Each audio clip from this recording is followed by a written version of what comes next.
turns out that legacy is a more powerful predictor of what I call stewardship behavior than altruism. Fascinating research, by the way, at the University of Virginia by a woman named Morena Hernandez.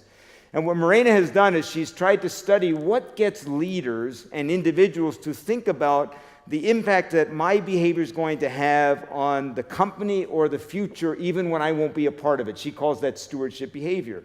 And it turns out that altruism, meaning the desire to do good in the world and make things better, is not actually the best predictor of someone acting in a way for future generations. The single best predictor is personal legacy.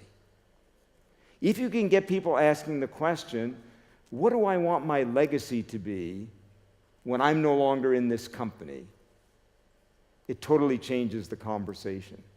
If you could do nothing else with the leaders that you work with, get them asking that question. Because I'll tell you something, when you ask leaders, and I've asked some pretty greedy leaders that question, what do you want your legacy to be when you are no longer in this company?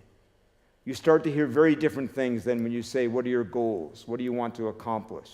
I love John Rapogel, the CEO of Seventh Generation.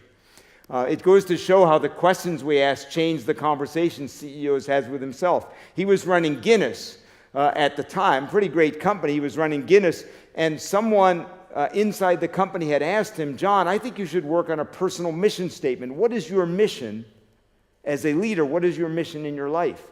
And he says, I wasn't getting any traction on the mission. I couldn't really figure out what it was. I knew what my business mission was, but I had no idea what my personal mission was.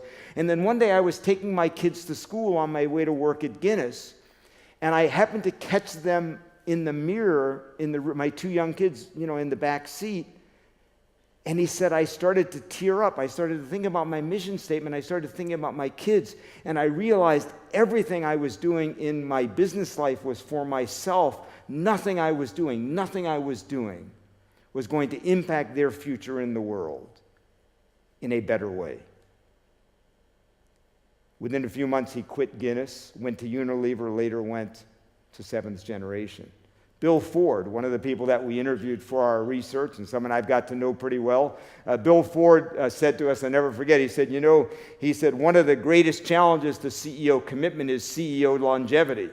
He said, because the CEO is just thinking about their next conversation, the next place they're going to work. He said, when your name is on the building, and your name is going to be on the building long after you're dead, he said, you can't help but wonder what your legacy is going to be.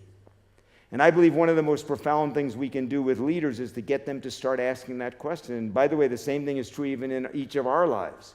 Each one of us is going to leave a legacy in our career, in our life.